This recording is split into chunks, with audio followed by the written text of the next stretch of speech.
Will you please pray with me? Holy God, may the words of my mouth and the meditations upon all of our hearts be worthy in your sight and in keeping with the teachings of your Son, Jesus Christ, our rock and our Redeemer. Amen.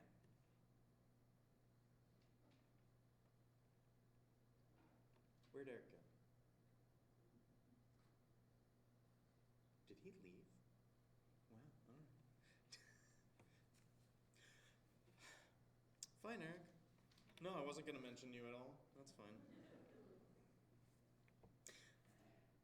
Before I went to seminary, I went to Augustana College in Rock Island, Illinois. Go Vikings, where Eric also went to college.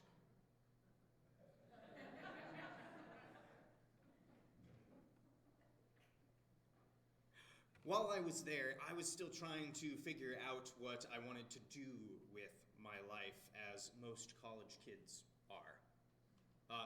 While there, a married couple in their, I want to say early 20s, were calling out to people wanting to talk to them about God. They were nice enough, and a friend of mine agreed to go to a Bible study with them, and I decided to come along. The Bible study was very basic, but it went really well. The couple had just moved into town, and they were part of a new church in the area. They were very sweet, and they were always supportive. They asked what we wanted to do with our lives and really got to know us. We met every week for a few months and even had dinner with them at their apartment a few times. Eventually, they called us to meet with them individually. The girls met with the wife and the guys met with the husband. They sat us down and told us that, according to the Bible, they had been going over with us, that we were not saved and in dangers of hell. Mind you, most of us were Christian, just not their type of Christian. This was so different than how they typically had engaged with us in the past. Normally, they had asked our opinions about biblical passages and seemed to, at least, value our understanding. None of that anymore. If we wanted to be saved, we had to join their church. Turns out, the couple had moved to the area and were scouting the local college campuses as a favor to the church leader there. It felt like such a betrayal. It made their previous care feel like a ruse. I didn't feel like they cared about me or my life, at least not until I was a part of their church. I and my friends were just a way to bolster their numbers. The care that they had shown was like the bait on a hook. They were the fishers, and we were the fish that were to be caught and reeled in. I always found the metaphor that Jesus uses to convince Peter and the others to work with him a little weird. And I don't know if any of you have ever found it a little weird too.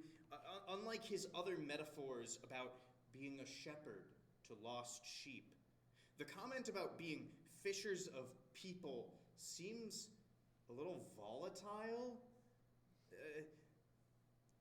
Unlike sheep who wander off and need their shepherd, fish are good on their own.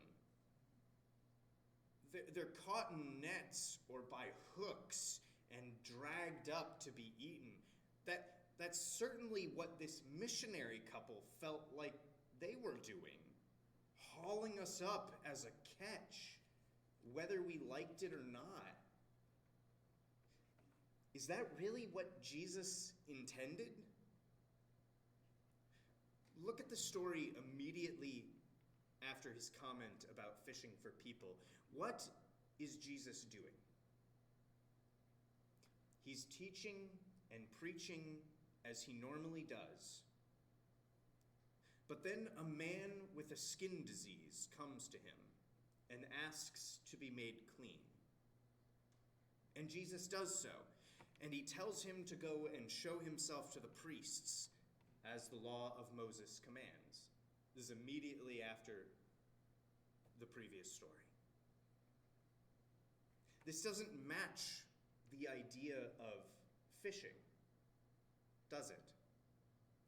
Jesus doesn't lure the man in with healing. Oh, don't you worry. We're going to heal you as soon as you join. He doesn't offer salvation only if he's baptized and joins the church first. The man comes to Jesus for healing. And fish don't often come to the fishermen for help. So perhaps there's another way to look at what we mean by fishers of people. To me, this more looks like Jesus catching the people who have fallen through the cracks of society. It's not a numbers game or a matter of convincing people like the missionaries at my college. It's reaching out to be in relation to people, not because of what they can offer, but because they are worth that as people made in the image of God. So much of our world right now feels like the other kind of fishing, shouting and throwing out quotes until people back down and submit. Hi, welcome back, Eric. I was talking about Augustana College. Yeah.